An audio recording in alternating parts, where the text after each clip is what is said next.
Called to the booth, week 10. It's our fantasy show. But we recording our fantasy show on Tuesday because we don't usually do this. We usually let the injury reports and stuff come out, you know what I'm saying, before we give y'all fantasy updates, DFS info. But Lieb a little busy this week, Harrison, man. I'm in the booth. I'm in the booth. Hey, what they say, you got to say it twice. You got to say it twice when you really mean it, right? I'm in the booth. There we go. I'm excited to see you. Now, I must say, every Sunday, I'm used to watching NFL Red Zone because I got a DFS team I'm watching. I got a fantasy football team I'm watching. Yeah, a lot going on. But I can't lie. I think this Sunday, and we still going to have to see because I'm still, it's almost playoff time in fantasy. It might not happen. But there is a chance that I will be watching that Washington football team against the Detroit Lions because, as you said, Aqib is going to be in the Fox booth making the call. Yes, sir. That's what's up. I'm in the booth, Harrison. You know what's the Fox? We gotta get the Fox music to play at some point. What that shit like? I don't even know that music. We're gonna get it right. That's the only TV music I remember. We gotta get it, Paul. You know what that music is? We gotta get it. Hey, Fox, man. I'm in the booth, calling the game. Detroit Lions versus the Washington football team. I've been studying like crazy all week. Yeah, take us behind like the preparations that go into like getting ready to be an NFL analyst at a game. There you go, drop it, Paul. There you go. Hey, hey, there we go. That's that Fox. That's my theme music this week. But it's super similar to playing in a game, man. I'm watching a whole bunch of Detroit film. Offense and defense now. Watching a whole bunch of Washington film, offense and defense. Reading a whole bunch of clips. I'm watching interviews of head coaches. It's a whole preparation, man. It's not just going on TV and talking about the game, man. You got to prepare for the game as if you're finna play in the game. And at least when you're playing, all I got to do is watch Washington's offense, you know what I'm saying, or Detroit's offense. When you finna call the game, you got to watch all four units. You got to know the guys. You got to know what's going on out there, man. So it's tough. Man. It's tough. Now, I think we've done about 18 shows already, Aqib. So, and I've watched some of your media appearances as well. The one question I have for you before we get to the no-fly zone and A+ matchups. Well, I feel like this finna be some funny shit here. You got the bleep button ready? Look, I knew you was finna say some shit. Hey, it can't be my job to have the bleep button ready. Look, I'm sure they got somebody on staff who all they do is got the bleep button ready, man. So I'm gonna do my best. I'm gonna do my best to keep the shits and them kind of words. You know what I'm saying? We gotta keep them to a minimum. We are on national TV. But yeah, no, you got to keep them to the non-existent. Non-existent, right? I'm sure we about like 5 seconds delayed from the real game. So, hey, the bleep person, man, you better be on your P's and Q's, baby. Lieb is in the booth. Lieb is in the booth, man. You better be on your P's and Q's and be ready to go. That's the most important job at Fox this weekend. Oh, man. I knew you were finna say some shit, Harrison. I already knew it.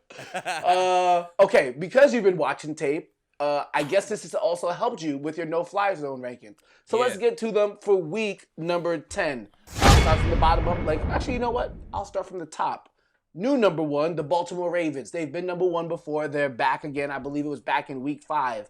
They were the number 1 team. Pittsburgh drops down from number 1 to number 2. Wasn't the best performance against the Dallas Cowboys, but nonetheless, they're still in the top 5. The LA Rams, they've been here for a while. They jump up 1 spot to number 3. The Colts, who have been in the top 5 all year, had some weeks at number 1, at number 4, coming off of that game against the Ravens.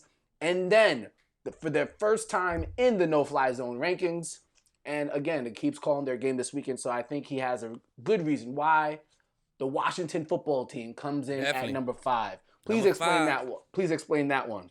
Man, well, Washington, like you said, I've been watching their games and, really diving into the film. And their secondary is not playing bad at all. They getting put in super tough positions, man. It's a bunch of turnovers on offense. Early turnovers. They digging themselves in holes, and they got to climb their way out these holes. But The field position is crazy that Washington defense is facing, man. You look at this past week. It's one fumble by Gibson, the running back. Backdoor that with a fumble on the punt. So they started on the 40, then you start on the 13-yard line. That's 10-0 like that. You know what I'm saying? And then on the fumble punt, I think they held them boys to a field goal. So they stood up, held them to a field goal on one of the turnovers. So I dug down into it, man. The secondary is not playing bad at all. Kendall Fuller is actually balling. He got 4 picks. He's strapping right now. You know what I'm saying? I can't wait to talk to him when I get out there in Detroit. But on the other side, we got Darby. Darby, you know what I'm saying? He it's time to hit that stride. He in year 6, year 7 or something like that. And he playing like it too, man. He not making little rookie mistakes. There's no double moves, beating them and stuff like that. So they strapping, man. They strapping. They lost Landon Collins. They had the rookie Curl step in, man. He stepped in, led the team in tackles for the week. So they got a pretty solid secondary, man. They're not getting bombed. They're not giving up a bunch of touchdowns, deep balls, and a bunch of yards like that. So if you see somebody playing, their defensive line help them out a lot too. See somebody playing against Washington, man, don't expect them to have a lot of passing yards. They're the number 1 ranked passing D in the league. You know what I'm saying? So don't expect them to have a lot of passing yards, and they don't give up many passing touchdowns either. Yeah, Chase Young, a very impressive rookie for the Washington football team. I think he's one of the top leaders in QB pressures this season. Definitely. Their D-line has always been solid and an underrated unit so far, but you're putting them on the map with that shout out there. Another underrated unit are the Miami Dolphins, and we'll get to them in a little bit because we're going to get to the A-plus matchups for Week 10. And before we do that, you know the rule, Aqib. Let them know it, please. Gotta follow. And let's point this out. You were on point about DK Metcalf and Tre'Davious White. A bunch of shadow coverage we saw from Tre'Davious White last weekend. And you were also right that it did not matter because DK still went off with 2 touchdown passes, a bunch of yards. I think a lot of people in the industry, I think, Aqib, we're going to do DFS later in the show. I think Tyler Lockett was over 50% owned in most cash games because everybody saw the shadow coverage from Trey White on DK Metcalf. Everybody went to Lockett, and Lockett still didn't do much. And so a lot of people invested their money in Tyler Lockett because of the shadow coverage. And as you said, it doesn't matter when it comes to DK Metcalf. Don't worry about who guarding DK, man. It can't nobody stop him. It's 2 guys in the league who might have a chance to stop him. That's Jalen Ramsey. That's Gilmore. You know what I'm saying? And you know what I'm saying? Jalen, I think, do they play this week? Who, Jalen Ramsey? Yeah. Do they play actually? Oh, yeah. We have Ramsey, so that's happening this week. Okay, so we'll see Jalen. Now, I don't know if Jalen going to follow. Jalen been playing, a lot of slot when they go nickel. He been playing in the boundary a little bit, and he hasn't been following. It's a lot more zone coverage going on in LA than it was in the past. But if you plan on beating Seattle, you better have somebody following, man, and try to handle him, man. Because I love Troy Hill. But if Troy Hill is lined up on DK Metcalf over there, Troy Hill is like 5'10". It's just a mismatch. It's a physical mismatch. So I think they'll keep Jalen Ramsey over there, and they'll kind of match it up. Troy Hill, he'll match up good, that speed and that quickness with Tyler Lockett. So I think they will. They may match up this week, man, just to try to contain that man. Yeah, and so when we do the A-plus matchups, we really try to focus on shadow matchups. But as you're right, that matchup is so popcorn-worthy that we have to mention it. But if you want to, you alluded to a player that might have shut down DK Metcalf or at least forced the Seahawks and Russell Wilson to look elsewhere. Well, remember that matchup wasn't too long ago. Patrick Peterson was pretty much on DK Metcalf, which led to the explosion from Tyler Lockett. So this week, with the Buffalo Bills traveling to Arizona, coming off their win against the Seahawks, now Josh Allen and Stephon Diggs will see Patrick Peterson. Right. How does this matchup pan out? Stephon Diggs, Patrick Peterson. What do you think happens here? And we saw what happened this past week. Even though Stephon Diggs got activated, we saw John Brown get very busy. We saw Gabriel Davis have a passing touchdown. Tyler Kroft, a passing touchdown. Isaiah McKenzie, a receiving touchdown. So a lot of targets, a lot of options, but Stephon Diggs is still a very good wide receiver, and obviously Patrick Peterson's a lead at his side as well. How's it go? How's it break down? Yeah, well, Diggs coming off that 120-yard performance, 9 catches, 120 yards. no one really stopped Diggs yet neither, man. And I love Pat P. But I love Pat P against guys like DK and Mike Evans and big physical guys who going to kind of try to out-jump you on jump balls. I don't know. I don't know if I like him against Diggs, man. Diggs is one of them route-running speed guys, you know what I'm saying? Route-running speed guys, and I don't know. The amount of targets he's getting right now, he getting 12, 13 targets a game type shit. You know what I'm saying?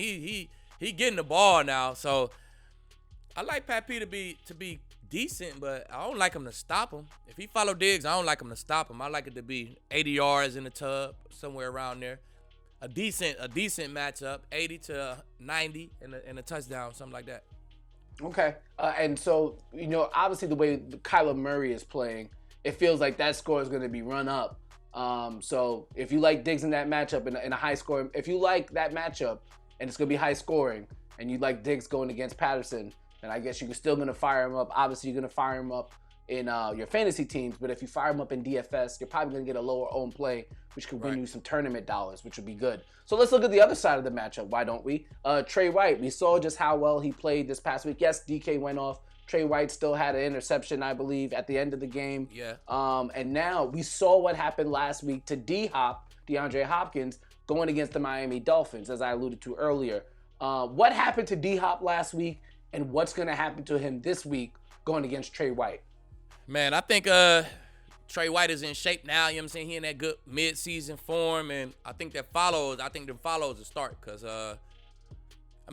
DK did his thing, but, man, like you said, he still had an interception. He still had a fumble recovery. He still made some plays, man. But, it's DK. You know what I'm saying? But I think that game kind of put Tre'Davious White in that, all right, now I'm in mid-season form. I'm ready to follow.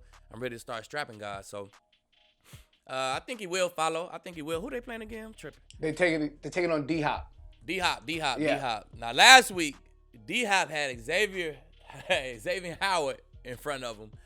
And, man, he could not get Xavier Howard out of his back pedal, man. He pressed him from the line, and he stayed square to the line for 25, 30 yards for numerous plays, man. So, D-Hop not the fastest guy in the world, but usually, you know what I'm saying, when you throw them balls up, D-Hop come down with him. Xavier Howard didn't let him come down with him, man. So, this is going to be a good matchup, man. Pretty good matchup. But, man, I always like the Xavier Howard because he get picks. All he do is get picks, and I'm all for the guys who get turnovers. But I feel like his coverage, his stay with guys coverage is starting to, propel. So, man, I'm going with Howard. I'm going with Howard on this matchup, man. He going to win this matchup. It's going to be a great game for him. PFF has liked Xavier Howard as a DB for a long time now this year. Quick note, Xavier Howard did have 4 penalties in that game. Yeah. How do you factor that in as a DB? Do you kind of like, hey, sometimes a penalty is necessary? Like, sometimes it work to your advantage? Maybe letting a wide receiver know I am going to be physical with you. How do you factor that in? I just look at them. You know what I'm saying? I watch them. And I feel like 3 of them was, man, like, they was BS calls, man. It's D-Hop, no, you the most wrestling receiver in the world. So some of it was they just wrestling with each other, and what I'm supposed to do, just let you just wrestle me to the ground? No, I'm gonna wrestle back, and the referee threw a flag. So, man, them judgment calls, man. I think for the most part they was judgment calls, man. They was judgment calls. I think he played a great game, man. And him versus Keenan Allen. Keenan Allen is the quickness. He don't really have that downfield speed, but he got them routes. But I'm telling you, Xavier Howard, he take great angles, man. He get great contact. I like him to be successful in this matchup. Well, yeah, with that being said, as you're alluding to now, the Chargers are taking on the Miami Dolphins. Big-time matchup between Tua Tagovailoa and Justin Herbert. We'll talk about that in a bit. So do you see Xavier Howard going against Keenan Allen? Because Keenan Allen, as you and I talked before the show, goes everywhere on the field, whereas Mike Williams kind of lines up on the outside. And we've seen Justin Herbert routinely attack with Mike Williams down the field. Looked for him in the end zone 2 times this past week, I know. But I think that's where Byron Jones come up. I think Byron Jones is more of a big receiver coverer. He's more of a deep ball player, you know what I'm saying? And that's Mike Williams' routes. He's a big receiver, and he's gonna catch the deep balls. So I think, man, you let Byron Jones match up with Mike. You handle all them deep balls and all that, and then the shifty, quick guy, the intermediate guy, Xavier Howard is quick enough to stay with him and keep him at bay. So I think they'd match it up like that. With that being said, if you're playing DFS, which we're going to get to here in a second, does that mean you might like Hunter Henry, a Parham Jr., like the auxiliary options and for the Chargers? Or are you still riding with, you always riding with Keenan, but are you still riding with him and Mike Williams because of these matchups? Yeah, if you got to pick some Chargers, wide outs or whatever, I'll say you go with Hunter Henry, you go with the slot guys, you go with the tight ends. Man, you stay away from them. You stay away from their number one and their number two receiver, man, because these guys from the Miami Dolphins play ball, man. They got two good corners. And they play ball, man. So I would stay away from Mike Williams and Keenan Allen. Okay, that's good to know. With that being said, we had a little DFS touch, so why don't we get all the way into it? When we come back with more Call to the Booth, we'll do Week 10 DFS lineups. Who should you play? Who should you sit? Maybe you could win some bucks. Find out. We'll be right back.